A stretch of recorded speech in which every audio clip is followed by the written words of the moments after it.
Hello my wolf pack and welcome back to another episode of our Pokemon competitive guide video. So today we're covering Marshadow. Now Marshadow, obviously being a Pokemon that was released very late in Generation 7, well not very late but quite late in Generation 7.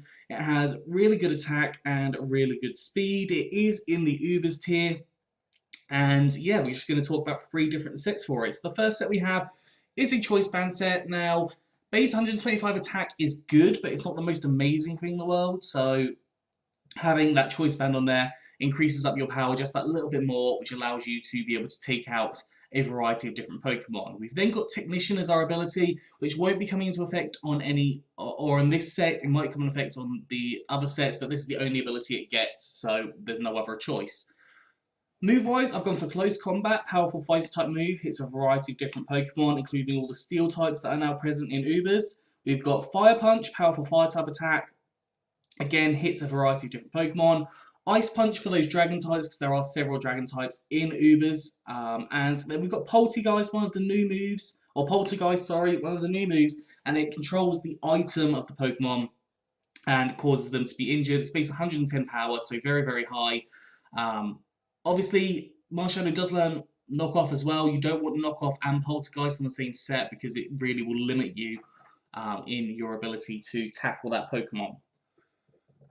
EV's gone for max attack and max speed with a jolly nature, so more speed, less special attack, and 4 EVs in special defense. So if you just go for a choice scarf, I'd recommend going for the adamant nature because you can go for choice scarf or choice band here. Base of 125 speed is a little bit on the lower end for Uber's tier, but it's definitely usable.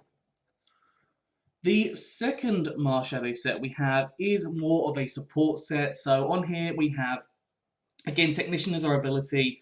I'm not actually boosting any of our moves this time, but you know, it could work for some lower power moves potentially. We've got Leftovers as our item because this is more of a defensive set, so I don't know why this has kind of gone the way it has on the EVs there. I'm just going to correct that very, very quickly.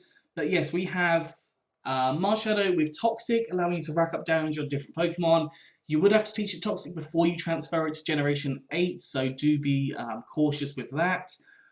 We have Drain Punch to allow you to heal yourself up a little bit because you are going to be taking hits, you're going to be losing a lot of HP, so it's very important to use Drain Punch. We've got Knock Off to get rid of items because, honestly, items make Pokemon a lot more scary. If you can get rid of their items, they become a lot less worrying.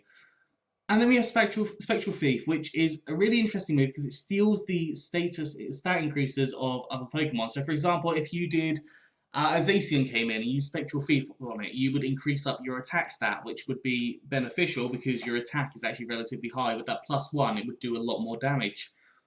So Spectral Thief is a really good move that you can use with Marshadow. EV's gone for max HP and max defense with a Impish nature, so more defense, less special attack, and 4 EVs in attack. Or you could go for max special defense instead if you wanted to. It's entirely up to you what you decide to go for. And the third set we have is a weakness policy set. So I thought weakness policy would work quite nice on here. You could have choice bands, you could have life orb, you could have leftovers, you could have red card, lots of different options that you can actually have on here. But I thought weakness policy might work quite nice, increasing up that attack stat just that little bit more than already raised. So when Dynamax, you can use 3 of these 4 moves for very effective use. You've got Close Combat, which increases up your attack stat using Max Knuckle, Acrobatics, increasing your speed through Max Airstream, and Iron Head, increasing your defense through Max Steel Spike. You've then got Shadow Sneak as well, which is a priority move. I wouldn't really go for Shadow Sneak as Max, I can't think what it is, Max Phantasm I think it is, unless it's super effective damage or you can't hit with anything else. That's my recommendation, but you'll raise up your attack, speed, or defense based on what you want to go for.